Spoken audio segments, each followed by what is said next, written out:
Hi, welcome back from your break. This is Dr. Matthew J. Traum. This is the fourth and final video of Lecture 3 of the Engineering Design course. There's the slide that we stopped on before, so this is where we'll pick it up, and this turns out to be the last slide in the deck, but probably the most important for us moving forward, since a goal of this class is to actually carry out the formal engineering design process in practice, and instead of just studying it theoretically as we've been doing up until now. So this is our stepwise engineering design process, the one that I have developed after 10 years of higher education instruction, most of which included leading capstone design projects, and even running capstone design programs, as well as doing a whole bunch of design projects on my own as a student even before then. So essentially what we've done, to recap, is we've taken 3 example design processes. We've extracted from those design processes common themes. That was the previous slide, and now we're going to use those common themes to construct what for us is an 11-step process, remembering that engineering design processes are non-hierarchical and non-linear.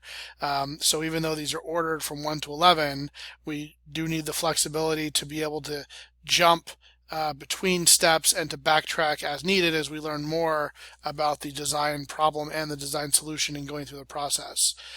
So as I've emphasized a number of times, the first step is to recognize the need for a product or a solution. That's essentially to identify a customer. It doesn't really make any sense to design something that nobody wants. So that's an important first step.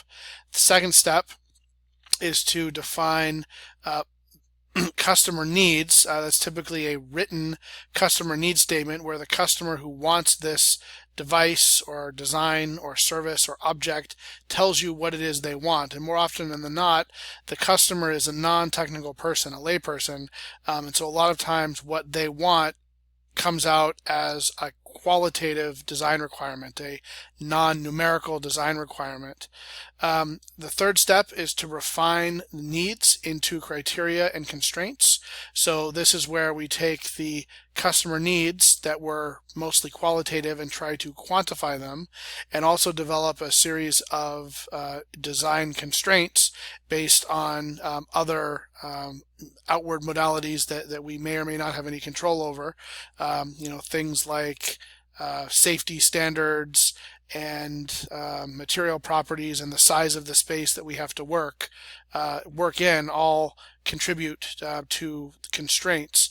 But the constraints and criteria must be quantitative. They must be numerical. They must be represented by some sort of formula, because we're going to go back to step 3 and use it in our down selection process. So step 4 is to plan the project both by developing timelines and deadlines. Those of you in industrial design, industrial engineering know this as a Gantt chart, so a schedule of how the design process is going to go. Number 5 is to gather information. That's typically in the form of a literature search to see what has been done previously to try to address the design problem that you are now committed to tackling for your customer. Number 6 is brainstorm solution approaches. So this is, as I've said before, that step where you kind of open up your mind and you think of all of the possible solutions that could address the design problem that you're facing. This is typically the hardest step for engineers in the entire prescribed engineering design process, because again, novice designers, as we talked about in lecture 1, have a tendency to fixate on the first solution they come up with. And so not fixating on the first solution you come up with, opening your mind, allowing yourself to brainstorm a bunch of different possible ideas, even if they're crazy and don't make any sense at that particular moment, is probably the most important part and leads to the best outcome, but it is the most difficult for most engineers to do. Step number 7 is to apply the quantitative metrics that we developed in the beginning to the brainstorming solutions to evaluate all of the ideas. So this is a quantitative process where you look at how well all of the ideas that you brainstormed meet the quantitative criteria and constraints developed from the design constraints and customer needs, which might have been qualitative.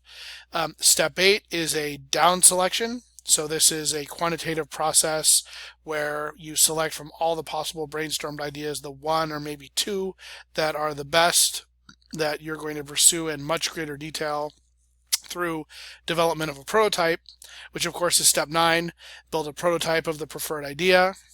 Step 10 is to test and evaluate the prototype to make sure that the engineering analysis that you performed in the previous steps is in fact valid.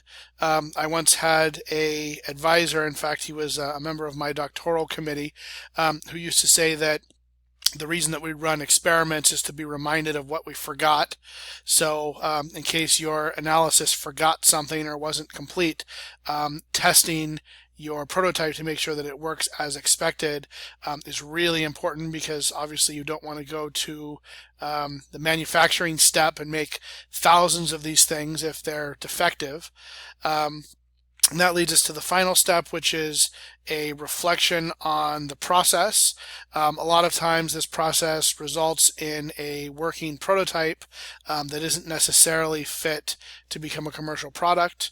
And so we iterate on the process to improve, and over time watch as the iteration process yields better and better and better working prototypes, ultimately that will become good enough that we can communicate the specifications of that prototype to a technician or somebody who's doing the manufacturing for us, who will take the design solution and convert it into a product that meets the customer needs identified at the beginning of the process. So that's our 11-step process that we are going to follow in this course. And that is the last slide in the deck. So this has been lecture 3 of the engineering design course. Thanks for your attention, and I will see you next time.